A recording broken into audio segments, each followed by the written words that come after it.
1871. America was still recovering from the Civil War, cities were expanding, and the streets of Boston were filled with the noise of carriages, factory whistles, and children playing in narrow alleyways. It was a time when people believed that children were innocent by nature, that youth itself was a shield against corruption and evil. But in the shadows of Charlestown, Massachusetts, a boy was about to shatter that belief forever. His name was Jesse Pomeroy. He was only 12 years old, but within that childlike face, behind those pale blue eyes that seemed to stare too deeply into anyone who dared look back, there lived something dark, something that would make even hardened criminals recoil. At first, nobody suspected him. He was small for his age, frail-looking, and often kept to himself. Some neighbors even pitied him.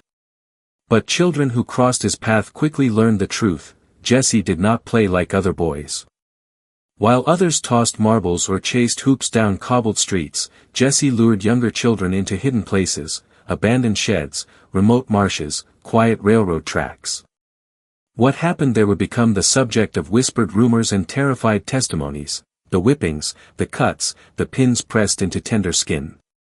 The children who escaped carried the scars on their bodies and the nightmares in their minds. The newspapers had no words for him yet. Parents told themselves it was just childish cruelty, that maybe Jesse was troubled but still only a boy. They were wrong. Very wrong. For Jesse Pomeroy was not experimenting with mischief. He was experimenting with pain. And pain, for him, became fascination. Fascination became obsession. And obsession would soon transform into murder. By the time his reign of terror was exposed, Boston would learn that monsters do not always wear fangs, claws, or hide in the dark. Sometimes, they wear the face of a child. In the Boston of the 1870s, fear was not supposed to come from children. It was the era of gas lamps and crowded tenements, where mothers feared disease, factory accidents, or fire more than the malice of a boy. But whispers had already begun to spread in Charlestown. Whispers about a pale-faced youth with a strange, chilling stare. A boy who seemed to take pleasure not in games, but in cruelty.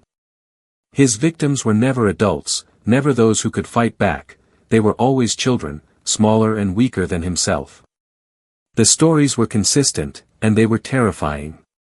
Jesse would lure boys as young as 5 or 6 with promises of play or errands, coaxing them into secluded lots, train yards, or the edges of salt marshes where no one could hear their screams. Once there, he revealed his true nature. With ropes, knives, or sharp pins, he inflicted agonizing torture, whipping their backs until the skin broke, pricking their flesh with needles, sometimes even threatening to cut off ears or eyes. Some children returned home bloodied, trembling, and broken, unable to describe what had happened without bursting into tears. Others could only whisper his name: Jesse. Jesse did this. Adults dismissed these tales at first. How could they not? What parent wanted to believe that a 12-year-old could commit such horrors deliberately, with calculation and coldness? A bully, perhaps. A boy in need of discipline, maybe. But a predator? A torturer? That seemed impossible. And yet the bodies told the truth. Bruises, cuts, and scars spoke louder than any denial. The local police began to take notice, but even they hesitated. The image of a criminal was supposed to be a hardened man with a weapon in his hand, not a frail boy with a distant stare. Still, suspicion grew. The phrase, "the boy torturer," began appearing in hushed tones, a label that would soon follow Jesse Pomeroy into infamy. What nobody realized then was that these were only the beginning, cruel rehearsals for rehearsals for what Jesse truly desired. Torture was not enough. Pain was not enough. The hunger inside him was growing. And when hunger grows, it demands to be fed. Soon, Jesse would not settle for leaving his victims alive. By the time Jesse Pomeroy reached his early teens, Charlestown had learned to breathe a little easier. He had been caught for his attacks, tried as a juvenile, and sent away to a reform school. For many families, it was a relief, the monster was gone, and perhaps, they thought, he could be fixed. After all, reform schools were meant to mold troubled boys into respectable men. But Jesse was different. He studied the rules, kept quiet, and wore a mask of obedience. While other boys caused trouble, Jesse appeared compliant, almost meek. The wardens saw this as progress, a reason to grant him an early release. They could not have made a more tragic mistake. When Jesse walked out of the reform school, he was no longer just the boy torturer. He was a predator who had learned how to hide his true nature. His cruelty had been contained for months, and now, once free, it demanded release with a vengeance. In 1874, Boston would be rocked by the horrifying discovery of Katie Curran, a 10-year-old girl who vanished near her mother's shop. At first, she was simply missing, another child lost in a bustling, dangerous city. But suspicions lingered. Witnesses recalled seeing her near Jesse. Still, her body was not found, not yet. The city tried to move on, though whispers followed Jesse wherever he went. Then came Horace Millen, a boy of only 4. In April of 1874, Horace disappeared, and within hours, his small, broken body was discovered on a beach in South Boston. His throat had been slashed, his chest stabbed repeatedly, his tiny body left in the open for the world to see. The brutality of the crime shocked even hardened police officers. And this time, there was no denying the truth. Jesse was arrested. When questioned, he showed little emotion. The trial of Jesse Pomeroy was unlike anything Boston, or America, had ever seen. Courtrooms were packed, newspapers sold out, and people crowded outside just to catch a glimpse of the boy who had been branded a monster. There sat Jesse, only 14 years old, small and pale, looking more like a sickly schoolboy than a brutal killer. Yet the evidence told a different story. Witnesses spoke, the details of his crimes spilled out into the open, and each revelation left the public more horrified than the last. The jury found him guilty of first-degree murder, but the law faced a dilemma: Jesse was too young to be executed. Hanging a 14-year-old would have shocked even the most hardened citizens of the 19th century. Instead, the court handed down a punishment just as severe: life imprisonment in solitary confinement. And so, the boy who had terrorized Boston's children was locked away in a cell barely large enough to stretch his arms. He would remain there, year after year, decade after decade, growing older but never free, his name forever etched into history.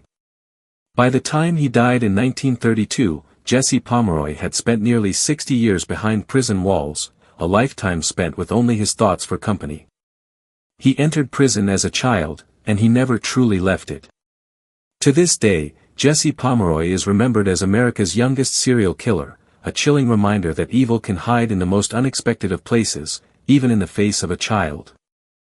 The story of Jesse Harding Pomeroy begins in 1859, in the crowded, working-class neighborhood of Charlestown, Massachusetts. Life in Charlestown was hard. The streets were lined with factories, shipyards, and small brick homes pressed together in noisy rows. Children ran through alleys and dirt roads, playing games, chasing one another, filling the air with laughter.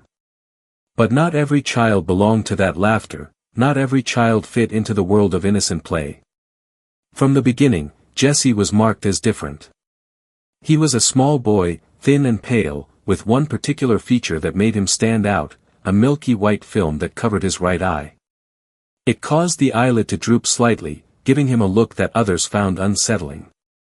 Some children whispered that he looked wrong, others mocked him openly, calling him names.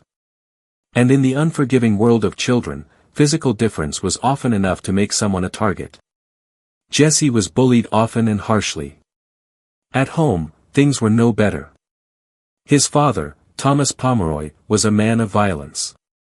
Accounts describe him as quick-tempered, often resorting to beatings to assert control over his sons. For Jesse, already isolated and humiliated outside, home became no refuge. Instead, it was a place of fear. Each night could bring another punishment, another scar, another reminder that he was weak, powerless, and unloved. Biographers would later suggest that these experiences, the cruelty of his father, the cruelty of his peers, helped to shape the person Jesse would become. For most children, such treatment might lead to withdrawal, sadness, or quiet resentment. But for Jesse, it seemed to ignite something different. Rather than shrinking, he began to look for ways to reverse the roles, to stop being the victim, and instead become the one in control. And control, for Jesse, would soon take the form of cruelty. The story of Jesse Harding Pomeroy begins in 1859, in the crowded, working-class neighborhood of Charlestown, Massachusetts. Life in Charlestown was hard. The streets were lined with factories, shipyards, and small brick homes pressed together in noisy rows. Children ran through alleys and dirt roads, playing games, chasing one another, filling the air with laughter. But not every child belonged to that laughter, not every child fit into the world of innocent play. From the beginning, Jesse was marked as different. He was a small boy, thin and pale, with one particular feature that made him stand out, a milky white film that covered his right eye. It caused the eyelid to droop slightly, giving him a look that others found unsettling. Some children whispered that he looked wrong, others mocked him openly, calling him names. And in the unforgiving world of children, physical difference was often enough to make someone a target. Jesse was bullied often and harshly. At home, things were no better. His father, Thomas Pomeroy, was a man of violence. Accounts describe him as quick-tempered, often resorting to beatings to assert control over his sons. For Jesse, already isolated and humiliated outside, home became no refuge. Instead, it was a place of fear. Each night could bring another punishment, another scar, another reminder that he was weak, powerless, and unloved. Biographers would later suggest that these experiences, the cruelty of his father, the cruelty of his peers, helped to shape the person Jesse would become. For most children, such treatment might lead to withdrawal, sadness, or quiet resentment. But for Jesse, it seemed to ignite something different. Rather than shrinking, he began to look for ways to reverse the roles, to stop being the victim, and instead become the one in control. And control, for Jesse, would soon take the form of cruelty. By the age of 10, Jesse was no longer just an odd, bullied boy. He was already walking a path that set him apart from every other child in Charlestown. The cruelty he directed at animals was a rehearsal, a grim practice run for something greater. He began to wonder what it might feel like to inflict that same terror on those who had once tormented him, or on children even smaller and weaker than himself. In his mind, he replayed the moments when larger boys shoved him into the mud, when his father raised his hand against him, when the laughter of others rang in his ears. Each memory festered, twisting into a dangerous desire to see others beg, cry, and break under his control. To the adults around him, Jesse's strangeness could still be explained away. He was a peculiar boy, perhaps a little sickly, perhaps just struggling in school. Nothing more. Few wanted to imagine that inside the frail, pale child lurked the heart of a predator. His mother clung to the belief that he was misunderstood, and even defended him when whispers began to circulate about his cruel streak. Mothers often believe their children innocent, but in Jesse's case, innocence had long since vanished. Children who crossed paths with him noticed what adults did not. They spoke of his piercing stare, a look that made them uneasy. Some avoided him altogether, while others, too young to understand danger, were drawn in by his invitations to play. Jesse had learned that his small stature and quiet manner worked in his favor. He appeared harmless. And that appearance would allow him to lure others into situations where his true nature could finally emerge. The stage was being set. By the time Jesse turned 12, the frustrations of his childhood, the abuse, the bullying, the isolation, had combined into something volatile. He was ready to act, not just in secret with animals, but with real human victims. And soon, Boston would learn what Jesse Pomeroy was truly capable of. By the early 1870s, Jesse Pomeroy was a boy on the edge of something far darker than anyone around him could imagine. On the surface, he was just another awkward youth wandering the crowded streets of Charlestown, but inside, his thoughts were consumed by violence. The bullying had left him bitter, his father's rage had left him hardened, and his secret cruelty toward animals had awakened a taste for domination. To Jesse, inflicting pain was no longer disturbing, it was fascinating. It gave him a sense of power he had never known in his own life. Neighbors sometimes noticed his peculiar habits. He was withdrawn, often seen standing alone, watching other children play with an expression that was difficult to read, not sadness, but something colder. He rarely joined in their games. Instead, he studied them, the way a predator studies prey. Those who made eye contact with him often looked away quickly, unsettled by his pale, unblinking stare. There was something about Jesse that felt unnatural, as if he was not simply another child but something else entirely. At home, the abuse continued, but Jesse no longer appeared to fear it. Instead, he seemed to retreat further into his own inner world, a world where he was the one in control, the one holding the power. When punishments came, he endured them in silence, perhaps even storing them as fuel for what he would later unleash. His mother, still protective, clung to the belief that Jesse was misunderstood, but even she could not ignore that her son was changing into someone unrecognizable. By 12 years old, Jesse had already crossed lines that most children could not even comprehend. The spark of innocence that defined youth was gone, replaced by a growing obsession with control, cruelty, and suffering. And soon, Jesse Pomeroy would step out of the shadows of his childhood and into the public eye, no longer just the strange boy from Charlestown, but the figure history would remember as America's youngest killer. In 1871, Jesse Pomeroy was just 12 years old. To the world, that number carried innocence, a child barely stepping into adolescence. But for Jesse, 12 was the age when fantasy gave way to action.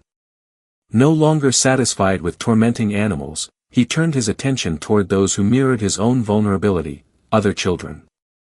At first, his victims were boys younger and smaller than himself, children who trusted him when he invited them to play or explore hidden corners of Charlestown. The promises were simple, a secret adventure, a shortcut home, or just a game away from the eyes of adults. But once Jesse led them into the isolation of abandoned buildings, marshlands, or secluded lots, the game ended. What followed was something few could comprehend.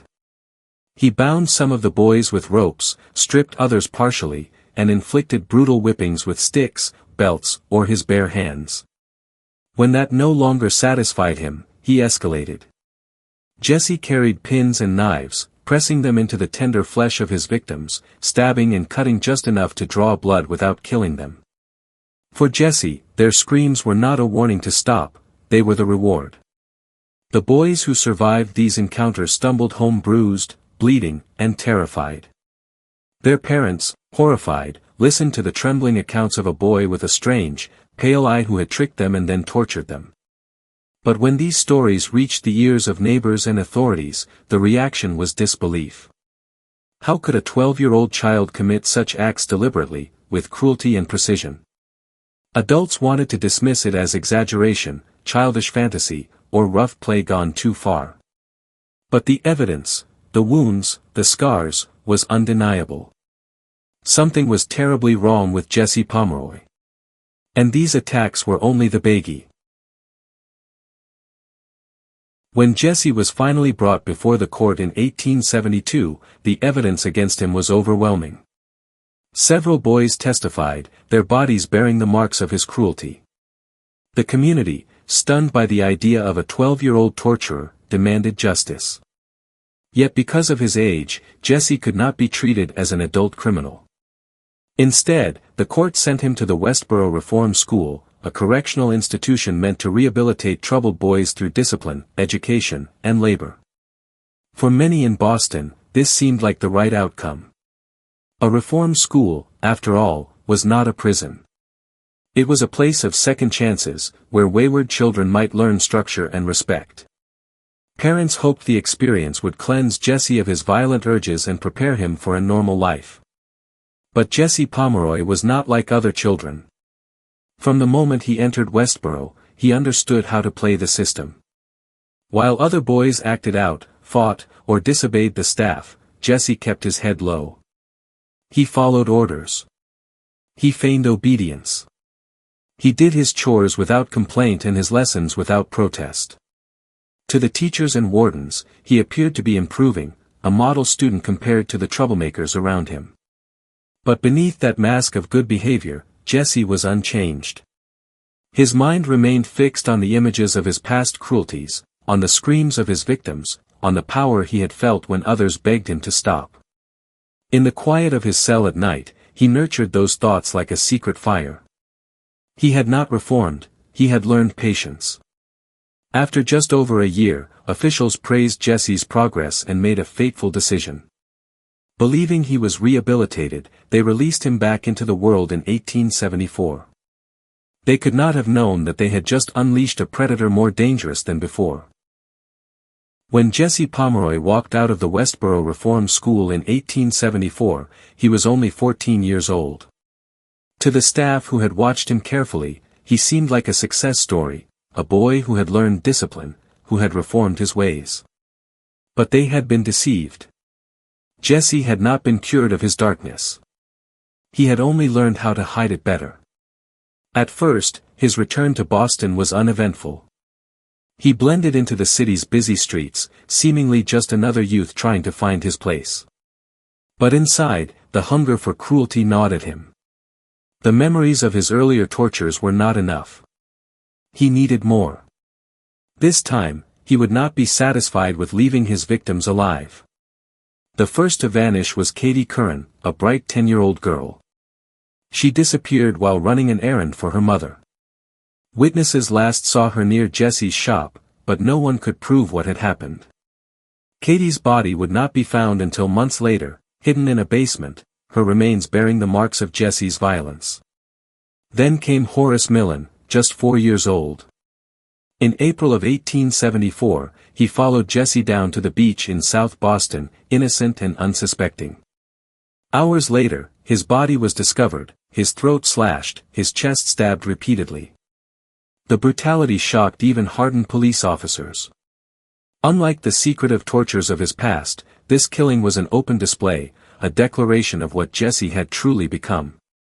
The city erupted in horror. Newspapers splashed his name across headlines, calling him the Fiend of Boston. Parents clutched their children tighter, their worst fears now realized, the monster was not a shadow, not a rumor, but a boy walking their very streets. And this time, there would be no reform school, no second chance. Jesse Pomeroy's path of cruelty had finally led him to murder, and now, to the gallows of justice. The murder of little Horace Millen in April 1874 sent shockwaves through Boston. His body, barely recognizable from the savagery of the attack, was found by horrified passers-by near the beach in South Boston. He had been lured away by Jesse Pomeroy, a boy just 14 years old. The brutality of the crime stunned even seasoned investigators. A child, slaughtered with the precision of a predator. And the killer? Not a hardened man, not a shadowy figure in the alleys, but another child. Suspicion immediately fell on Jesse. His reputation had never truly left him, even after his release from the reform school, people remembered the whispers, the boy torturer. And now, with Horace's murder, those whispers became undeniable screams. Witnesses reported seeing Jesse with Horace shortly before his disappearance. The evidence was circumstantial, but strong enough to warrant his arrest. When police took Jesse into custody, they expected panic, tears, or at least some sign of fear. What they found instead was chilling calm. He admitted to nothing, denied everything, and stared at his interrogators with the same pale, unblinking eyes that had unsettled children for years. Officers noted his lack of remorse, his detachment, as though he were discussing someone else's crime, not his own. Meanwhile, rumors spread that Jesse might also be connected to the disappearance of Katie Curran, the 10-year-old girl who had vanished just weeks earlier.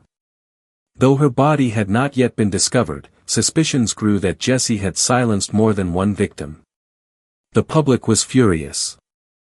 Fear turned to outrage, and outrage demanded justice. For Boston, the trial of Jesse Pomeroy would become more than a legal proceeding.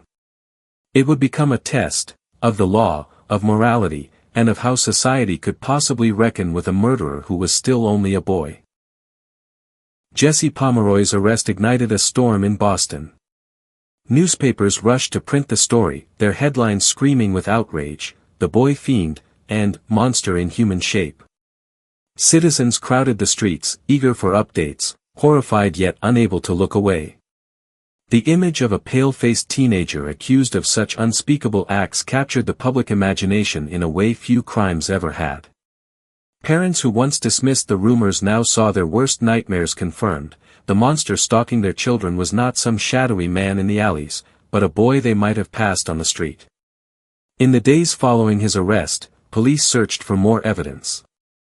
Their suspicions about Jesse deepened when Katie Curran's decomposed body was discovered in a basement beneath a store linked to him.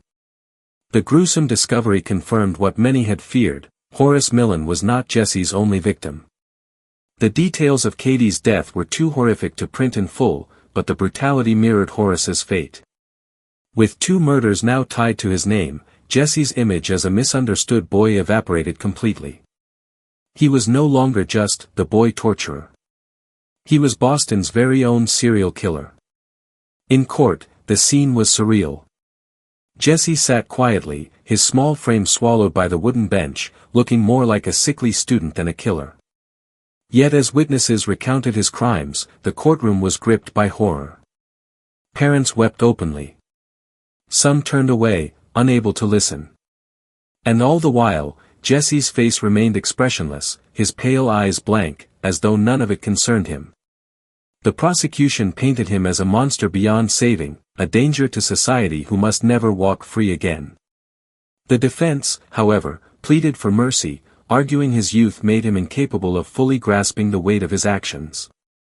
But in the eyes of the public, Jesse Pomeroy was no misguided child, he was a fiend who had forfeited any claim to innocence. The trial of Jesse Pomeroy dragged on, gripping the city like a nightmare. Each new testimony peeled back another layer of horror. Boys who had once survived his tortures now stood in court, their voices trembling as they described the ropes, the knives, the needles. Parents recounted the nights their children returned home bloodied and broken, unable to sleep for weeks, waking in terror at the memory of Jesse's pale eye and cruel hands. And then came the stories of Katie Curran and Horace Millen, children who had not escaped. Their deaths were the final proof that Jesse's cruelty was not mere mischief. It was murder. The jury sat stone-faced as the evidence mounted. The brutality of Horace's killing was enough to secure a conviction, but Katie's discovery removed all doubt. Jesse Pomeroy was not a boy who could be corrected, not a youth who might grow out of his violence. He was something else, something the newspapers now called the young fiend. Yet beneath the certainty of his guilt lay a troubling question: what punishment can society give to a murderer who is still just a boy? Jesse was only 14. The law allowed for the death penalty in cases of first-degree murder, but could a child be hanged? Some citizens demanded it. They argued that Jesse's crimes were too monstrous, that his age should not shield him from justice. Others recoiled at the thought, insisting that executing a child would stain the conscience of the entire state. In the courtroom, Jesse listened with the same chilling detachment he had shown since his arrest. He neither wept nor begged for mercy. He seemed almost uninterested in the outcome, as if the proceedings were happening to someone else. His blank stare unsettled even the judges, who struggled to see in him any trace of remorse, fear, or even understanding. The trial became more than a case of guilt or innocence. It became a debate over morality itself, how to punish a child who had proven himself capable of evil beyond.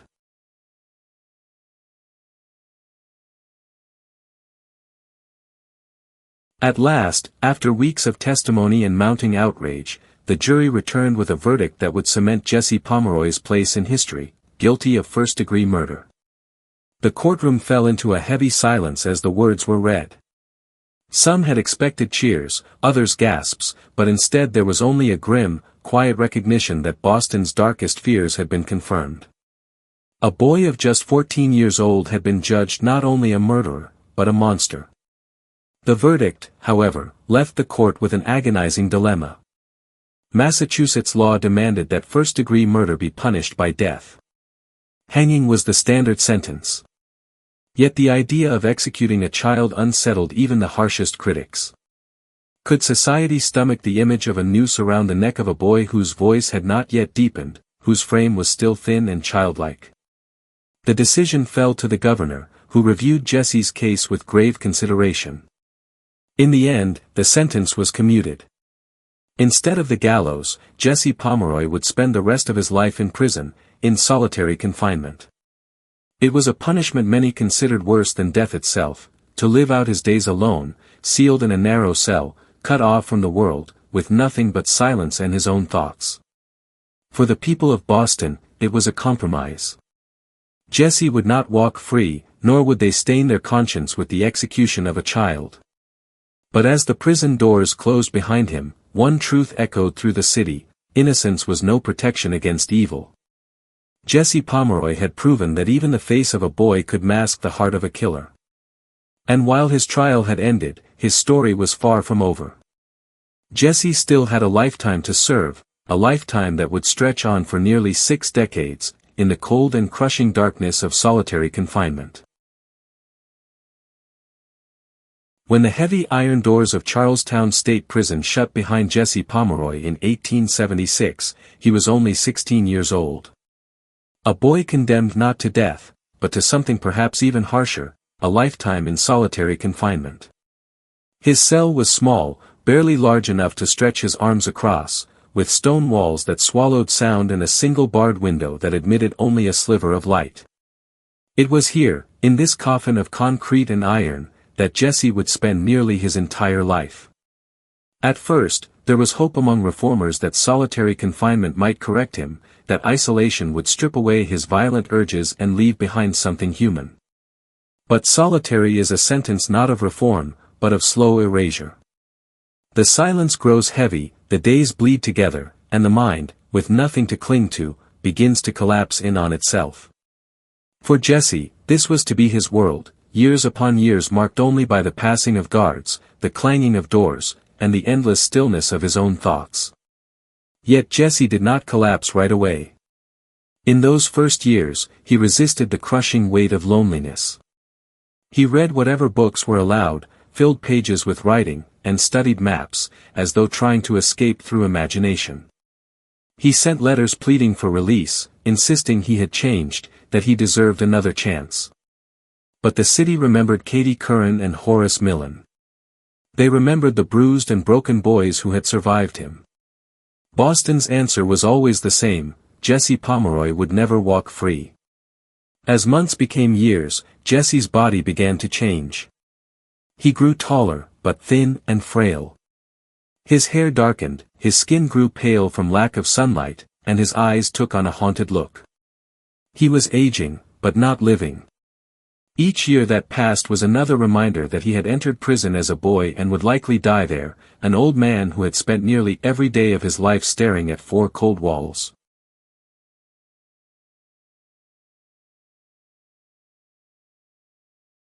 As the years inside Charlestown Prison stretched into decades, solitary confinement began to gnaw at Jesse Pomeroy's mind. At first, he had clung to books and letters, using them as lifelines to keep his thoughts tethered. But over time, even those thin distractions faded. The silence of solitary is not just an absence of sound, it is an endless echo chamber where the mind begins to hear things that aren't there. Guards reported that Jesse would sometimes talk to himself for hours, carrying on full conversations with voices only he could hear. His petitions for release never stopped. Year after year, he wrote to governors and officials, begging for clemency. He claimed that he had changed, that the boy who had committed those crimes no longer existed. He even argued that his punishment was cruel and unusual, a lifetime buried alive in solitude. But each request was denied. The memory of his victims still loomed too large, their names etched into Boston's conscience. The public wanted no redemption for Jesse Pomeroy. Physically, he began to deteriorate. His eyesight weakened, his skin grew sickly pale from lack of sunlight, and he became frail, with little exercise beyond pacing the few steps his cell allowed. The boy who once terrorized the streets of Boston was now a man trapped in a cage of his own making, slowly withering away. Some accounts say Jesse developed strange fixations to keep himself sane. He would trace the same patterns on the walls, memorize the exact number of bricks in his cell, and recite maps of cities he would never see again. To him, the outside world became something more imagined than remembered, a dream he could study but never touch. Still, through the long years, one fact remained constant: Jesse Pomeroy never admitted guilt. He never confessed, never showed remorse. Whether this was denial, defiance, or simply the absence of conscience, no one could say. By the early 1900s, Jesse Pomeroy had become less a prisoner than a legend whispered about beyond the prison walls. The world outside was changing rapidly: the telephone, the automobile, even motion pictures were transforming society, yet Jesse remained frozen in time, locked in the same small cell he had entered as a teenager. He was now a middle-aged man, his body frail, his face gaunt, but his name still carried a chilling weight: America's youngest serial killer.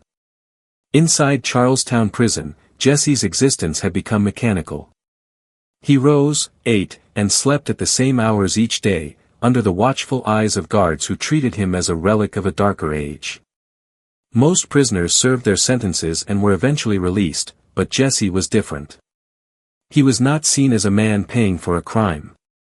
He was seen as a monster locked away to protect the world outside. On rare occasions, he was allowed contact beyond his cell.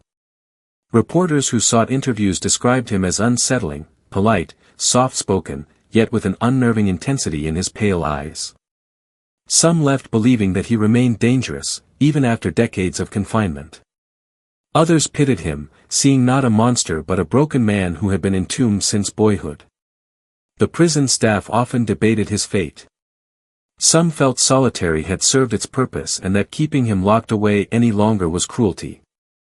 Others believed releasing him would be unthinkable, a betrayal of the families who had lost children to his violence. In truth, Jesse had become a problem no one knew how to solve, a man too dangerous to release, too pitiful to execute, and too notorious to forget. Yet as the decades slipped by, the boy fiend faded from the public imagination. New crimes, new scandals, and new killers stole the headlines. Jesse Pomeroy, once the most feared name in Boston, was now a ghost, serving out his endless sentence in silence while the world marched on without him. By the 1920s, Jesse Pomeroy was no longer the terrifying boy fiend who had once haunted Boston's headlines. He was an old man, frail and broken, his body consumed by the decades of confinement. His once sharp features had sunk into hollow cheeks, his hair turned gray, and his sight had nearly failed. Guards described him as quiet, withdrawn, and almost ghost-like, a man who had spent so long in isolation that he no longer seemed fully connected to the world around him. Even in his last years, Jesse never stopped petitioning for release. Over the course of his life, he filed dozens of appeals, each rejected without hesitation. Massachusetts governors, judges, and the public alike all agreed, Jesse Pomeroy would never walk free. His crimes had been too horrific, his victims too young, his legend too notorious. There would be no mercy. On September 29, 1932, Jesse Pomeroy died inside the very prison that had caged him since he was a teenager. He was 72 years old and had spent over 50 years in solitary confinement, longer than almost anyone in American history. To some, his death was the quiet end of a long-forgotten chapter. To others, it was the final justice, proof that even if spared from the gallows, a monster could be buried alive within stone walls until nature itself finished the sentence. In the end, Jesse's story became more than just a tale of murder. It was a grim reflection on society, punishment, and the darkness that can lurk within even the youngest of faces. Was Jesse born evil, shaped by his abusive father and brutal childhood? Or was he proof that some individuals are simply beyond saving? The debate outlived him, just as the chilling legacy of America's youngest serial killer continues to haunt true crime history today.